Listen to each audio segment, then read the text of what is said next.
I'm Joshua Simon. I'm Sam Joe. And we are the SG Boys. That little gay podcast from Singapore. Subscribe and find us on Instagram at the SG Boys. So much has happened since we last did an episode on the SG Boys podcast. Beyonce is having a renaissance. Britney Spears and Elton John just released a new single. And Section 377A has just been repealed. In that order. Yeah. While we have 377 Bay with us, Kennede is back on the SG Boys podcast for a minute. Why don't we all catch up? I think it's long overdue. A little reunion on how everyone's been doing. I feel like I have so many questions for each of you, starting with Sam Joe though, because I see more Jojo Sam Claire than Sam Joe these days. Your Instagram is just wild. It's you on a bar with a vacuum cleaner cleaning out while everyone is trying to drink, but of course I got it. It was two queens I want to break free, referencing the video. Thank you so much. Yes, Right? same generation. Yeah. And Kennedy, Sorry, I let out an audible gasp. Because Kennedy was in the audience that night and he totally didn't get it. He thought it was Yeah, just I didn't get the camp. reference. But no, but I appreciated the cam. yeah, Thank you. You're educating welcome. the next generation. But Kennedy and I actually saw you at Riot. I think that's hosted by Becca DeVos, someone Yep. who's been on the show, not only a phenomenal drag queen but also an entrepreneur.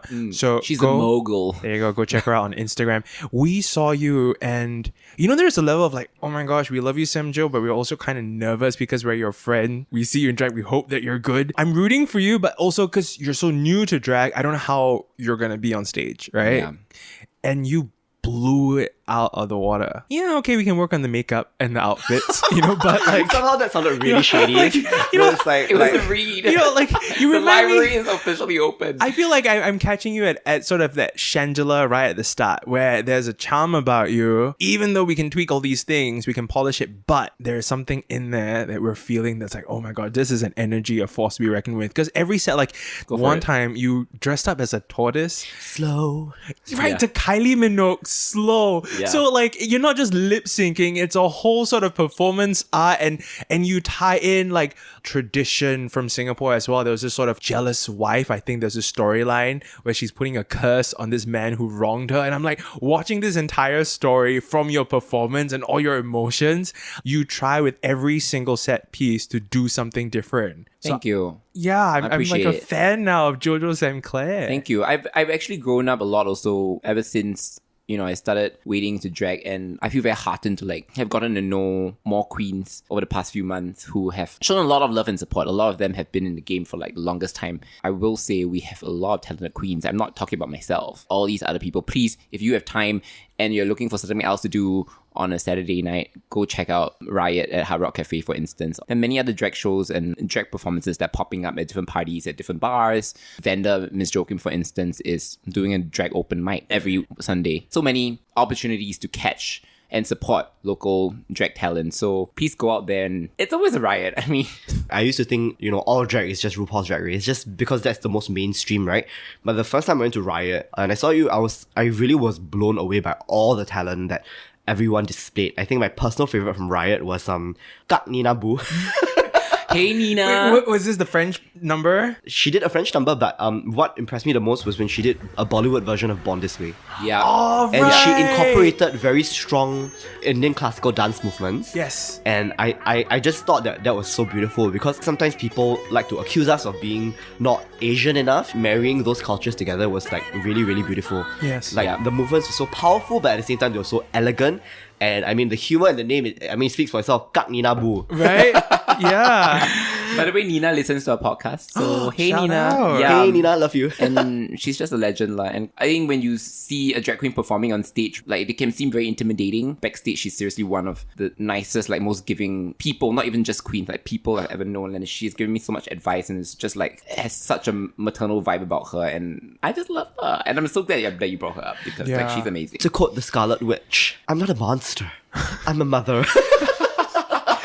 Like I love it when a drag queen brings their culture into a performance, right? Into their identity. Like Brown Sugar Biscuit is one, Opera Tang is another phenomenal, Wonder Snatch. And in that same performance in Riot, Sapphire Blast also did a Malay song. It Yes. was so good. I just really love the diversity of cultures that day. Like I got to see everything, you know, from from Jojo Sinclair. Yeah, get it right. You gotta get it right. Get it right. From Jojo Sinclair, you know, being like an old superstitious lady. For that performance, I was actually paying homage to my Peranakan roots, right? Oh. That's why I was dressed up as a little Nonya who was like, Hell Hath No Fury, like a woman's wrath. Yeah. And so the song that I did was Rachel Stevens of S Club 7 fame, her solo single Sweet Dreams, My LAX. So it's about giving the finger to X and basically it's like, I don't need you. I think it's beautiful that you're showing another side of Peranakan culture. That's why I was dressed up as a little Nonya and everything, and I wore the kabaya and all that, which, by the way, I got from Jensen's mom. Do you remember Jensen Yeah, from our sex episode? Yeah. So that's actually his mom's kabaya. I wanted to pay tribute also to my grandma, who herself was once upon a time a little Nonya, and so actually the pins that I wore were actually hers. Oh Wow. my gosh, Yeah. that's beautiful. My late grandmother's, yeah. So, Mama, if you're listening, I miss you. What else for you? I don't know if it's intrusive for me to ask. It's no secret that you're a drag queen now, right? When we started this podcast, there was the challenge of coming out to your family. And also when it came to like media opportunities and stuff, you had to be very careful about putting yourself out there. And now you're out. And not just for yourself, but you're also helping people as well come to their own, right?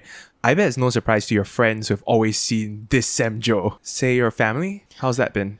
My family has been good in the sense that, you know, I have a lot of cousins, right? And, you know, I love them dearly. So many of them have come to my show. My drag mom, per se, is my cousin. Oh, Yeah, my older cousin, May, who's 3 years older than me. And many years ago, I was at one of those children's birthday parties. We were all children as well. And I think I got to her place early. My parents wanted to like kiki with the adults and everything. And she had this brilliant idea of, I'm going to dress you up as a girl. And I'm going to pretend that you are my girl cousin, Melissa. So I actually went to that party and there's a photo somewhere of me dressed up as cousin Melissa. So when I started drag, actually, I wanted to kind of like call myself Cousin Melissa. But it was a very like internal joke kind of thing, so I thought it wouldn't really land. That was actually my first time in drag all those years ago. And something about it felt good even back then when I was a kid. I was like, yeah. But then, of course, life happened and like people started telling you that no, okay, guys shouldn't wear skirts. that's how you behave. You and- shouldn't wear makeup. This is not proper. This is not proper Not dressing. proper. Dress properly, okay? Understand? Yeah. Now that I'm talking about it, it kind of really reminds me how pure children are actually. And like, you know, when you just follow your instincts, beautiful things can happen. Anyway, fast forward many years later. Jojo Sinclair. Cousin Melissa became Jojo Sinclair. My cousins have come to support me and everything. My immediate family, not yet. Here's the funny thing, like my parents are actually on my Instagram. So I'm pretty sure that they kind of know what's going on. I mean, it's a matter of time before I have that conversation. Like, I would love for them to come watch my show. But I feel like I'm not ready to have that whole conversation. But like, oh, like, you know, why must you dress up as a woman? To And educate as if them that's a and- bad thing. Yeah. In my own little way, I will. It's a slow process. Like we said in the other episode also about 377A that, you know, mindsets take very long to change. Yep. And I'm not saying that I don't think my parents, at this point, you know, I'm already 34. My parents are not going to like say you can or cannot do this. But I think maybe I'm a little bit afraid that, you know, I might still in some way, even in pursuing drag and pursuing my art and my craft, that I would somehow like still disappoint them. And I don't like that because, like, you know, I love my parents so much. And I don't want to like hurt them. And if it means having to have a conversation first before they actually see me in full action, then by all means, Yeah. I will take it slow. Yeah. Like Kylie Minogue. I love it. Cheers. Cheers. We're drinking, by the way, cheers. guys. It's a boozy recording. Rachael De Foe's in the house. Yeah, so we're actually recording this in my new apartment. I have moved out from my family's home. We're about 4 months. Okay. Sorry, I had to swallow first. Means a lot to have you guys over at my house because I could not do this before, Yeah. obviously. I live with my very close friend. We actually met in the army and he was the other gay guy. Through the years, we've taken care of each other and it's so nice to be able to live with him and also let this be a place for, oh, if you guys need lunch or dinner, we'll cook for you, we'll take care of you. So it's almost like a community center this house has become. We've got Kennede back. We have to check in on you. How have you been since the last time you were on the show? So I think for me, since the last time I've been on the show, the biggest news for me is that I've recently graduated university and I finally started my first full-time job. Come on. No, I mean, Look I'm at you. happy, as I mentioned on my LinkedIn. Oh my god, I've become one of those LinkedIn people Oh now. gosh, yeah. But I did mention on my LinkedIn, it almost felt like I came full circle because when I was growing up in an all-boys school, liking skincare or makeup was very frowned upon. Now I feel like, damn, I gotta make money from it. Yeah. You know, and like beyond money, it just feels like all these interests and passions are valid, and you don't need to be defined by what people who have a certain idea of masculinity is. You know, every day I go to work and I'm just like, a younger me would have been proud. Oh, I love that. Yeah. And also, one of the reasons why you stepped away from the podcast was because activism can be very tough to navigate at such an early age as well, you know, and you said something then, which I knew you would as well, that you would never stop speaking out and using your voice, even when it's not on this podcast, and you certainly have. The official narrative that we give people is that we have creative differences. No, I'm kidding. We didn't say that. No, Yes. we didn't say that. Yeah. No, I'm kidding. We didn't say that. No, like the legitimate reason No, is it's because Josh and Kennedy, you know, accidentally slept together one night, and Accidentally. they were like, yeah. I thought we were going to blame it on the edit. So it became a bit awkward lah. Anyway, some of you are still fucking like asking me what happened to Kennedy like 1 year on, and I'm Get over sick it. and tired of answering this on your behalf. So Kennedy, why do you leave? It really was a very legitimate stress I was facing being an advocate for LGBT rights. For myself, I was going through a lot of things personally, and I just didn't feel comfortable being so public about it, to the point where, you know, like I go down to the bars, for example, and people tell me like, are you gonna run for elections, that kind of thing, and I just it made me very uncomfortable. Like, that's why my Instagram bio now reads, not a brand, not a platform, not an activist. It's not because I don't think what activists do is great. I really respect them.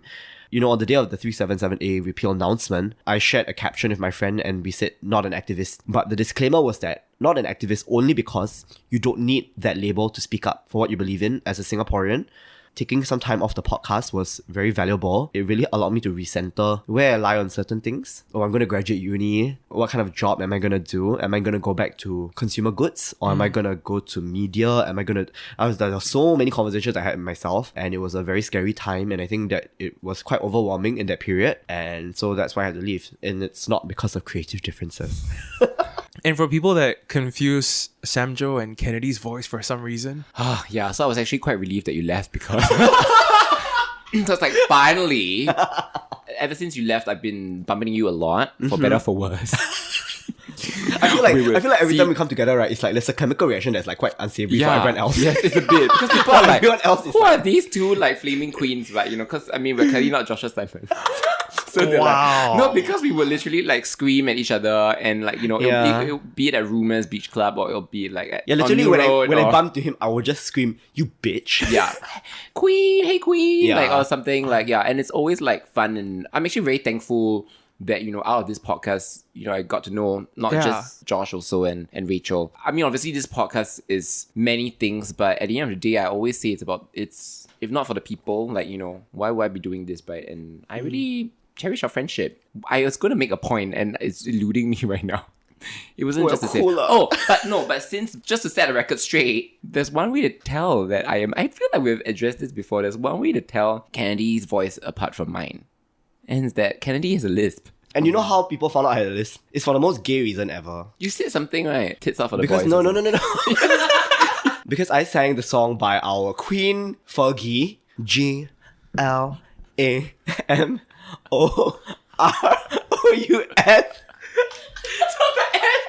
The F gave me away. You were so close. You made it all the way to the end of the word, and then. No, but we were on this overseas trip in Australia, in Perth. Yeah, I was gonna say in where? In where? In Perth. Are you sure you don't mean Sydney?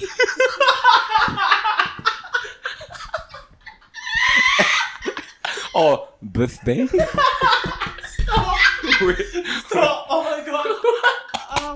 To everyone who feels like Kennedy sounds like Samjo, it's wrong. It's Samjo sounds like Kennedy. Well. But you know what? Samjo certainly doesn't sing like Kennedy. Thank God. oh, Roll the clip. I don't care what they're going to say. The cold never bothered me anyway. Let it go. Kennedy recorded himself singing "Let It Go" when he came out at around the 17, tender age he was of 17, yeah. And it's somewhere on his Instagram if you scroll down. It's far iconic. enough. Iconic is one way to put it. Let's just say Kennedy himself liked the post. So read what you will from that. And Looking back, it's incredibly gauche. enjoy. Stop using the word ghost. Stop trying to make gauche a thing. Kennedy has not been gonna happen. like, from the moment you stepped in here today, you've been saying gauche, gauche, gauche. We had lunch, you said gauche. You went to take a shit, you came out, you said gauche. By the way, I'm not sure if y'all remember, but once upon a time we posted an Insta story. We had a podcast meeting at, was it Orchard Central? I think so, yeah. Or what's the other one that's connected to Orchard Central? 313. Central 313 Somerset. Okay. Then we posted a story and we said, like, in this picture, one of us needs to take a shit, and then we got people to vote. Actually, the correct answer was Kennedy. Because right after that photo, he was like, I really need the shit, guys. And he went up to shit. But the funny thing is, most people, and I don't think we shared the results, so we're sharing it with you now. A year But later. Most people assumed that it was Rachel when you did the shit. Which is my favorite part. And I'm like, you are just fucking sexist. She has nothing to do with anything. She was just there being her, like, you know, sweet, amazing ally self. And then you go and see she needs to take a shit. So rude. But anyway, I feel like it's very full circle now because joke's on us. Not only did Kennedy have to take a shit again today and completely, like, you know, just bomb Josh's toilet. I had such a good shit. Thank you very much. I'm very offended. This was right after I cooked your meal. It wasn't diarrhea, so I wouldn't blame your What is food. going on in this episode? I don't know. I think the prosecco's hit. Yeah. Yeah, chocolates. Okay, let's get back. Come on. Okay. So yeah, in my own way, I've been, meeting ministers. I've been meeting with the government to raise issues other than 377A. So, while 377A was definitely a first step, the bigger question now is what's next. I'm raising my opinions of what should happen beyond 377A. There's many other things to look at, like media regulations, for example, the Charities Act, which is formerly called the Societies Act. Did you know that actually in the early 2000s, there was a queer group that tried to apply for charity status but was rejected? Really? Yep, it was actually in the UN report on human rights in Singapore. And I think that's a very significant thing because, if the people who are speaking against us get to have places with big donations, such that if you're a registered charity, when you donate, you get your income tax deducted off the amount you donate. And so I think it's a very significant step forward for the LGBT community, for groups like Pink Dot, for example. I'm not sure what they have in store or what they have in plan, but I think, being able to have that status as a charity would be very helpful for the cause as a whole. Yeah. It's also symbolic as well because, like, they call it an institution of public character, you see, and the minister gets to decide what's in the public interest. And I think that it would be a very significant step forward for the community in terms of community building before talking about other big steps. I will keep speaking up lah. Raising your voice as a Singaporean for me is a very important thing. Speak up. Yeah. And I will always speak up. Yeah, it feels nice as well to have you back on the show, so feel free to come back anytime if you want to just hop over. I feel like a lot of my opinions are more clearly articulated these days. I think compared to last time. I think last time I was very angry. I think I really was very angry a lot of times, and I think a younger me was just seeking vengeance. And I think taking time off really helped me to process a lot of thoughts better. Call it what you will. I mean, some people call it a sabbatical, of sorts. But I think that time away was very necessary for me to ask myself, like, where I stand on issues and how to clearly better articulate them from a more stakeholder perspective. Yeah. I think what it is that you are growing into your own. And I don't mean growing up because I do think that sometimes people hear that you're young, and I honestly feel like it's quite a reductive thing to say, oh, someone's young and therefore he's like that. I think that's actually, age is not everything. In fact, dear Kennedy, here you are, wiser beyond your years in many ways. What's happening is that you entering a different phase in your life and learning how to navigate this society as a gay adult man. I think sometimes we tend to think of ourselves as like kids because we still have our parents. For example, you're still living with your parents and everything. I think I was like that for a lot of my 20s even. Like, I don't know, I've always had that issue identifying as like a man. I would saw myself as like a boy, Okay. even after puberty. Like the kid in you is still very much present. Yeah. For gay men, they call it Peter Pan syndrome. Yeah. In some ways, we were robbed of a childhood. You know, when we have the resources, for example, money, you know, when we have the financial resources to grow into ourselves, to have a life that is more better under our terms. A lot of people are trying to chase back their childhood. So I think what you said about boy versus man, it's it's really significant. I also felt that way. Elements of society have made it such that I have to play catch up. But I think this year, after taking the time off, you know, I'm a lot more comfortable with saying that I'm a gay man and I'm proud. Yeah. Yes. Yeah. I think saying it is just so powerful. Yeah, it's like because- you are taking ownership of your own identity. Yeah. You are saying that you're not letting anyone else label you. Now you're saying this is how I identify, and you can call me that. People used to use the term gay boy as a slur almost. I'm the man, you're the boy. And they use it Yeah. as a reductive kind of thing. Like Right, you don't know what right. you're doing. You're going through a phase. Yeah, You know, and- you'll grow out of it. Yes. When I graduated, I had this, I'm wearing this bracelet right now. It's a rainbow flag bracelet. When I went on stage, when I collected my certificate, I flashed it out. You know, I made a point to flash it out because I started university when people made rape jokes about gay men being sexual predators, you see, and that's why I left the faculty camp. That's how I started university, but I didn't want it to define my university experience. I wanted to end it on a high note. Yes, I didn't get the fancy Latin honors or whatever, but I think at the end of the day, I'm happy I did it on my own terms. You didn't get the cum laude. Yes. Yeah. I'm happy I did it on my own terms, and at the end of the day, I feel like me being able to post what I posted on LinkedIn, and I literally said I'm a gay man and I'm proud, and I will never feel ashamed for how the bullies back then made me feel. I think that was really something that I'm happy about, that I'm finally in this stage of life where I can say that. Thank you. Yeah. You know, on the whole Peter Pan syndrome thing, it's very much telling with how hard we work, and that was something that you talked about on one of our episodes as well. How hard you had to push yourself when it comes to career to be able to get a house because you don't have those subsidies, you know? And if we do decide to leave the country to get married or adopt a child or to live that life, you know, we would have to have the means, the resources to do so. And therefore we do that. And even going to the gym, you know, the attention to appearance, how you dress and all that all comes from that sense of I have to be perfect. Because for so long, I did not feel like I could be in the room. And therefore now that I found other people like me, now that I have my own community, I need to find a way to be the cream of the crop. I need to find a way to stand out. I need to find a way to remind everyone that I deserve to be here. You know, and when you flash your bracelet, you know, I think some people that don't understand what it's like to be queer, they think, oh, look at him just sort of pushing his agenda. Look at him just flashing that rainbow flag. No one asked for it. You didn't need to. You probably didn't even know what the rainbow flag was. It was because you went through a lot of shit. So when you graduated and you put that bracelet on, it was not just for other people to see like, hey, I'm proud of who I am after you tried to shame me. It's I'm proud of who I am. Right. And I think it behooves me. The repeal of 377A, it really is not just about, oh, you can have sex legally now. It's really not about that. It is about opportunities. I pushed myself into a certain career because I felt as a gay man, it would have made the most sense to be in an MNC, to be part of a more liberal global talent pool. And that's the decision I made with trade-offs. Yeah. What's more to come, it's about expanding opportunities for queer youth such that they don't have to grow up the way that we did. They don't have to make limited decisions based on so-called circumstances. To quote the late founding father Lee Kuan Yew, chase the rainbow.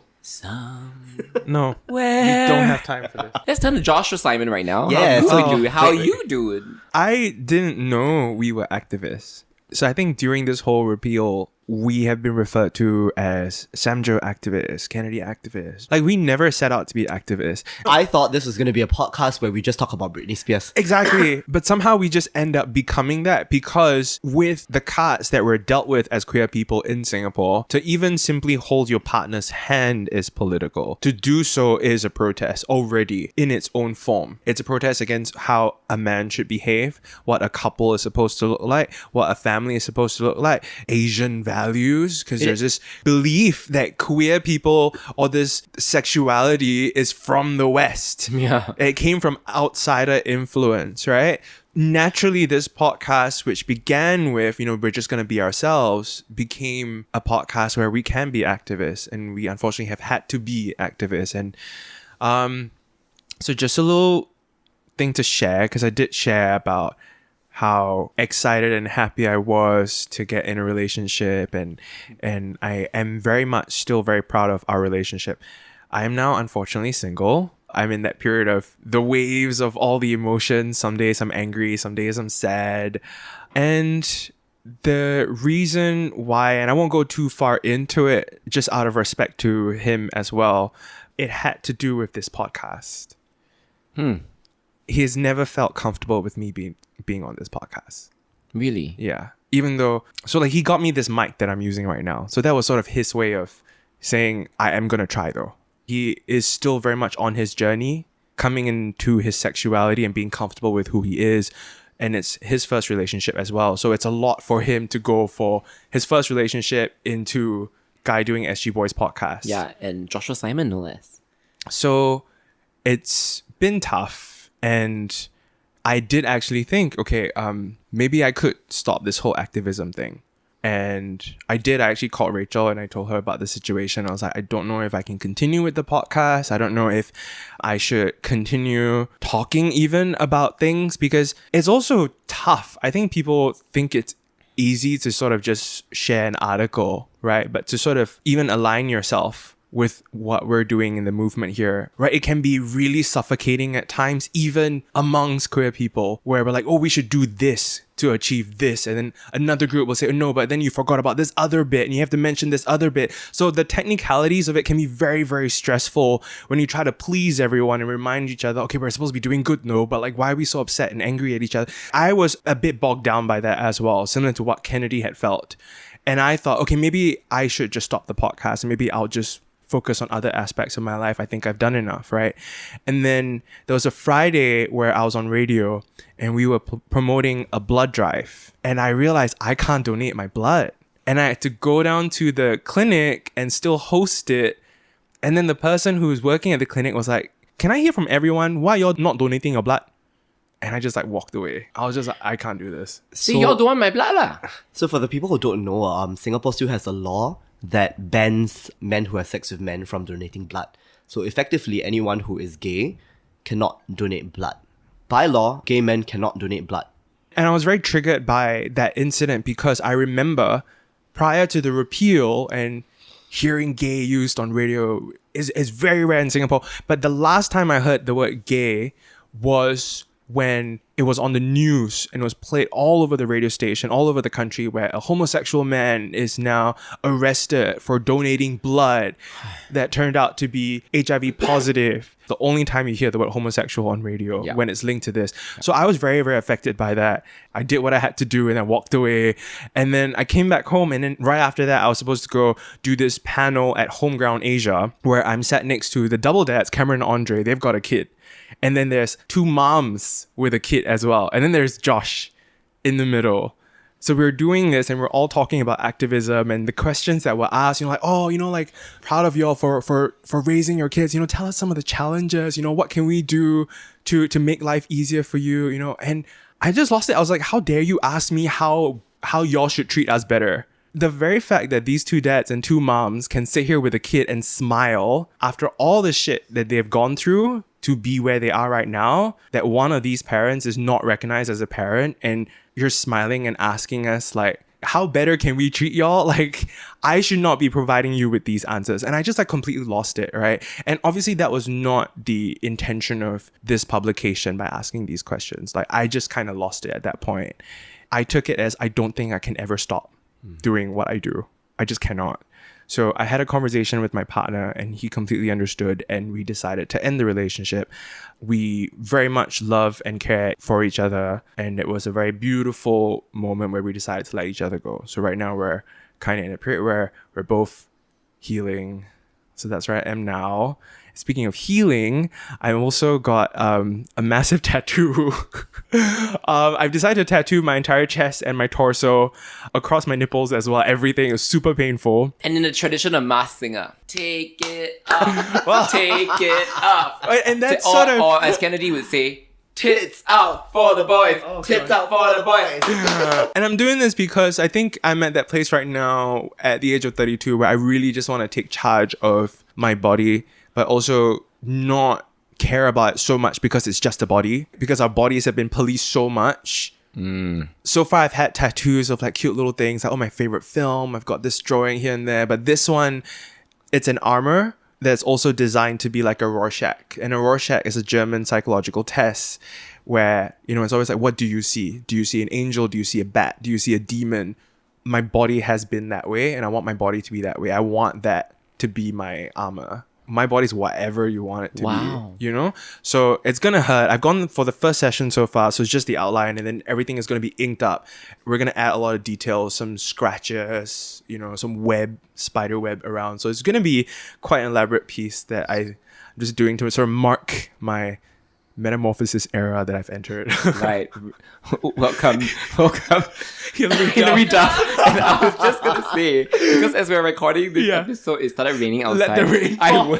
Let's go back. Wait, he knows the song. Back to the beginning. Yeah, he knows Hilary Duff. He knows. But Josh, I'm so happy for you. So I know it's been a rough couple of months, and a lot of people also have been asking me, like, you know, why you're not recording and everything. I'm like, truth be told, we've both been quite busy, and also, you know, you've had like major changes in your life.